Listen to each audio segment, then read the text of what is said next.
सब पर समान रूप से बरस रही है। अगर भगवान की कृपा न होती तो भगवान हमें मानव जीवन ही न देते। मानव जीवन देना यह भगवान की कृपा का प्रथम फल है।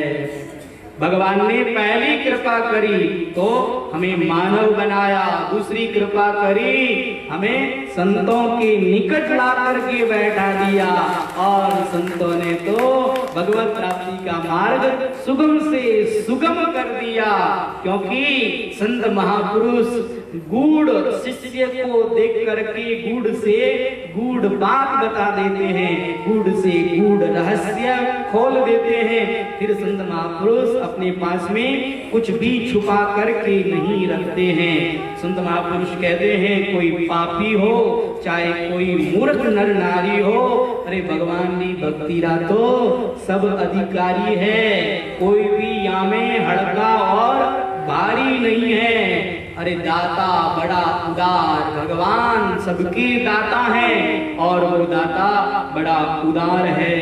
सुख दुख घाटो नफो बीमारी है साधन सामग्री सारी, चाहे सुख आए चाहे दुख आए, चाहे घाटा हो चाहे नफा हो, सब साधन सामग्री है। अरे भाई भगवानों मिलने री तैयारी हो रही है, मुंडो मती बिगाड़, तू मुंडो क्यों बिगाड़े भाई, भगवानों मिलने री तैयारी हो रही है। फिर वास्ते में मारा संकल्प मिटावा, क्यों मैं झूठी अकल लगावा, मैं तुम्हारा संकल्प विकल्प सब मिटा देवा और मैं बिल्कुल झूठी अकल लगाना छोड़ देवा। मैं भगवान के विधान में झूठी अकल नहीं लगावा। देखो भगवान के विधान में झूठी अकल लगाने से हमारा नुकसान होता है, क्योंकि हमारे अंदर इतनी अकल नहीं है कि हम भगवान के विधान पर कोई टिप्पणी कर सके। एक बार की बात है कि एक आदमी खेत में पहुंचा और खेत में पहुंच करके उसने क्या देखा कि मतीरे, बहुत बड़े बड़े मतीरे और बेल में लगे हुए। उसने कहा अरे भगवान क्या करते हैं, इतने बड़े बड़े फल और ऐसे बेल में लगा दिए, अरे इतने बड़े बड़े फल तो किसी बड़े वृक्ष को लगाने चाहिए। ऐसा समझ कहकर के वो आगे बढ़ा और आगे बढ़ करके वह आम के वृक्ष के नीचे जा करके सो गया और उसकी नजर पड़ी आम पर, तो उसने कहा अरे देखो तो सही ये आम के वृक्ष और इनमें कितने छोटे छोटे ये आम लगे हैं, यहाँ मतीरे लगने चाहिए थे और ये आम वहां लगने चाहिए थे, ये भगवान ने गलत कर दिया, ये यहाँ नहीं लगाना चाहिए था, ये भगवान ने उल्टा कर दिया। ऐसे सोचते सोचते उसको नींद आ गई और जैसे ही नींद आई हवा का झरोखा आया और जोर से वह वृक्ष हिलने लगा और वृक्ष के हिलते ही आम गिरने लगे। एक आम उसके नाक पर गिरा और उसकी नींद खुल गई, नाक से खून आने लग गया और वह अब भगवान की ओर देख करके कहने लगा हे भगवान बहुत बढ़िया करियो, इनमें अगर मतीरा लाग जाता तो मारो तो नाक टूट ही जाता, मैं तो आज बिना नाम ही हो जाता। हे भगवान बहुत बढ़िया करियो, हे भगवान मैं थारे विधान में और गलती देखी, मैं आगे से कोई आपके विधान में टिप्पणी नहीं करूं। तो भगवान के विधान में कोई टिप्पणी नहीं करनी चाहिए। भगवान के विधान में हमें अपनी झूठी अकल नहीं लगानी चाहिए। हरि सुमिरा हरि का गुण गावा, भगवान का सुमिरन करें और भगवान के गुणों को गाते रहें। अरे राख धनी पर भार, अपना भार जो है वह धनी पर रखना चाहिए, भगवान पर रखना चाहिए।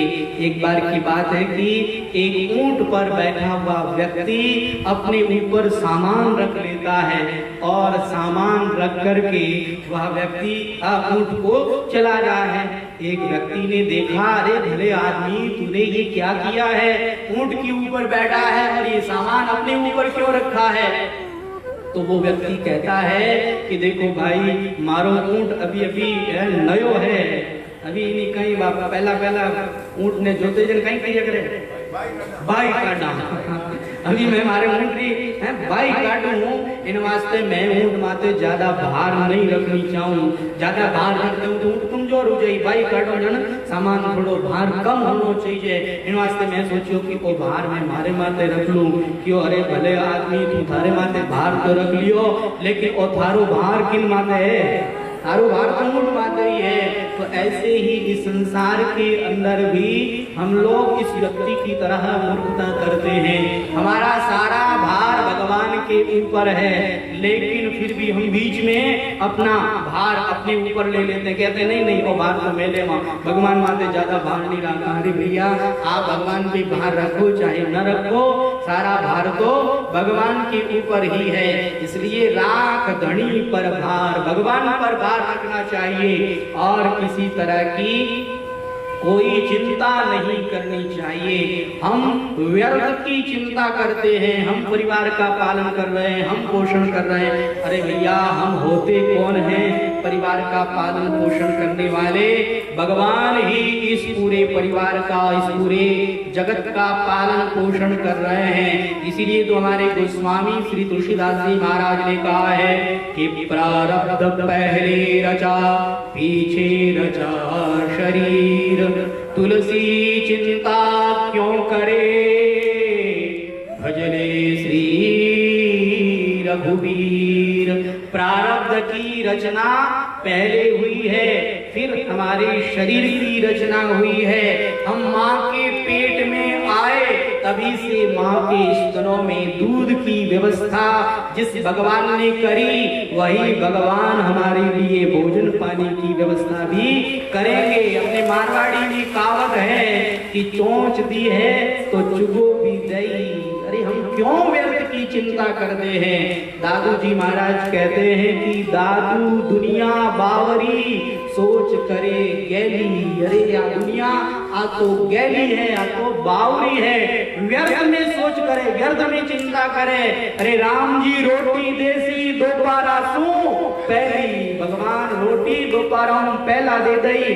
भगवान कोई ने भी भूखा नहीं राखे, भगवान सबरी चिंता करे, सबरो भगवान ध्यान राखे। तो हमें चिंता करने की आवश्यकता नहीं है, भगवान हम सबका ध्यान रख रहे हैं, हम सबका भगवान पालन पोषण कर रहे हैं। हमें व्यर्थ की चिंता करने की बिल्कुल भी आवश्यकता नहीं है।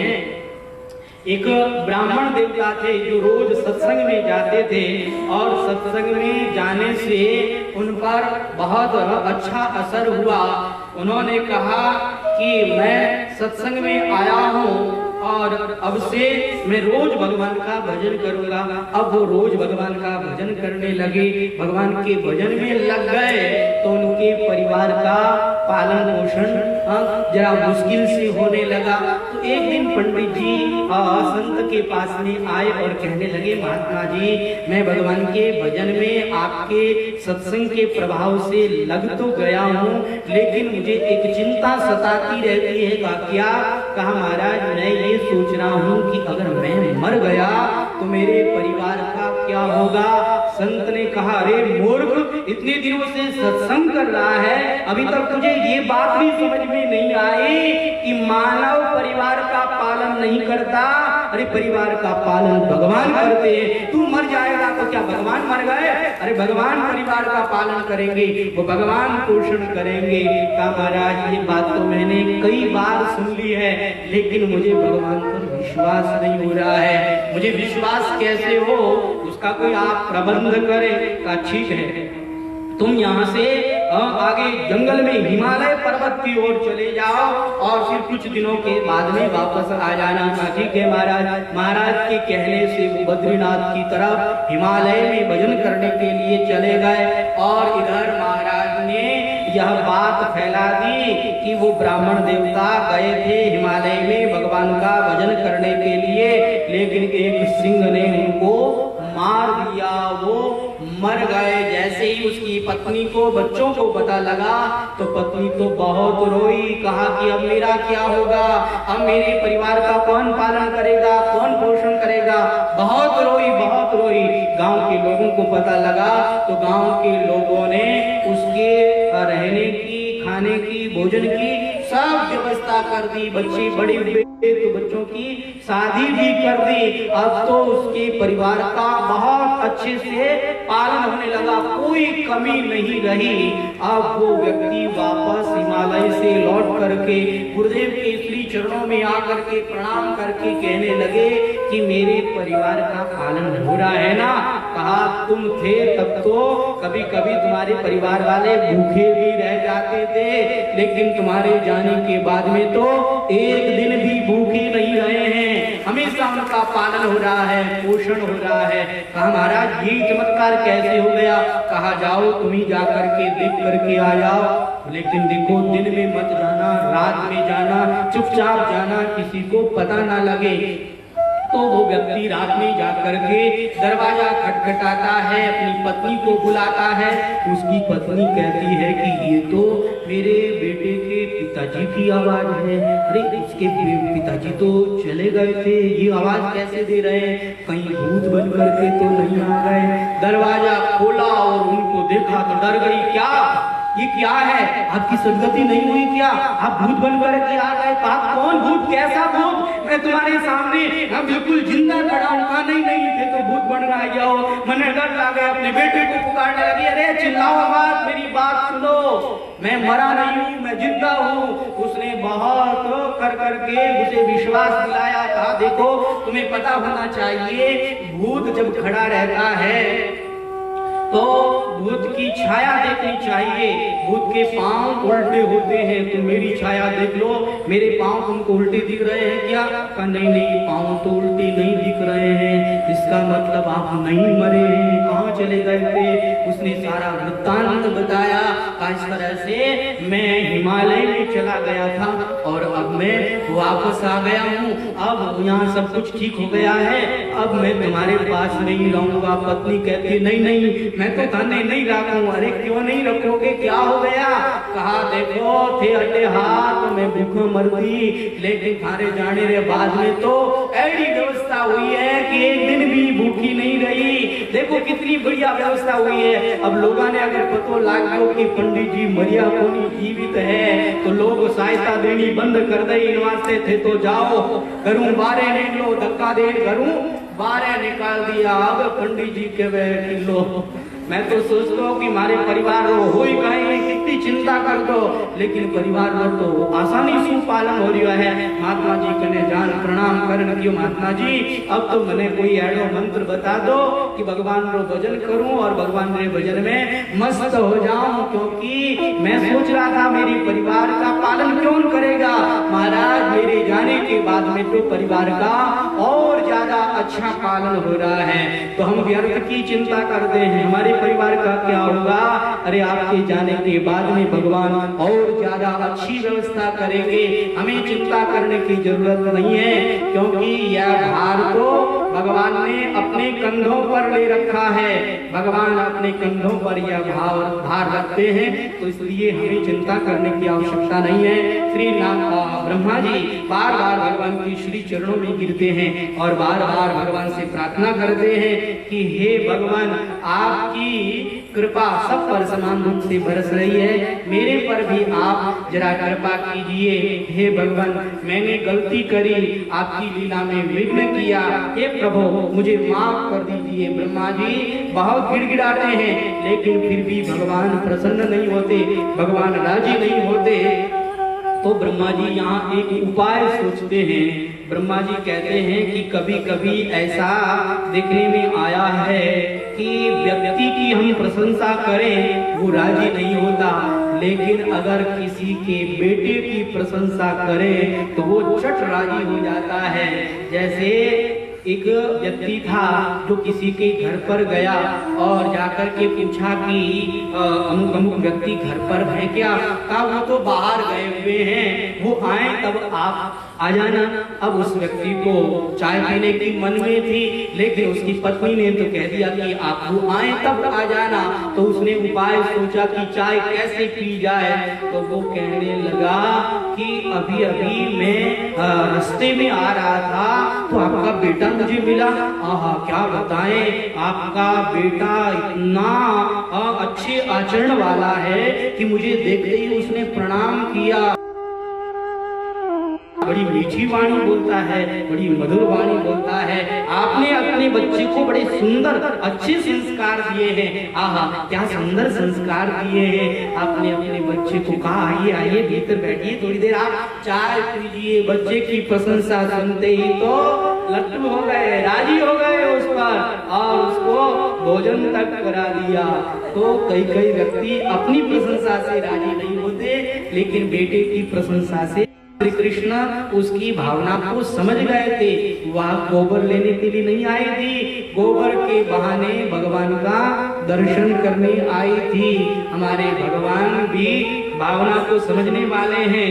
भगवान समझ गए और भगवान कहने लगे, ए मैया यह जो गोपी है ना बहुत चोरी करने वाली है, गौशाला में से और अन्य चीजें उठा करके ले जाएगी, इसलिए मैं जाता हूँ, ध्यान रखता हूँ। कहा ऐसे थोड़ी होता, कहा नहीं नहीं ऐसा ही होता है, मैं जाता हूँ। भगवान वहां से, लेकिन ये गिनती कौन करेगा, हम तो स्कूल गए नहीं है, हमें तो गिनती आती नहीं है। अच्छा कन्हैया ऐसा करती हूँ, जितने कुंडे मुछवाओगे उतनी ये गोबर की टिक्की हम आपके मुख कमल पर लगा देंगे। कहा ये गोपी ने कन्हैया के मुख कमल पर 2 गोबर की टिक्की लगा दी और वहां चली गई।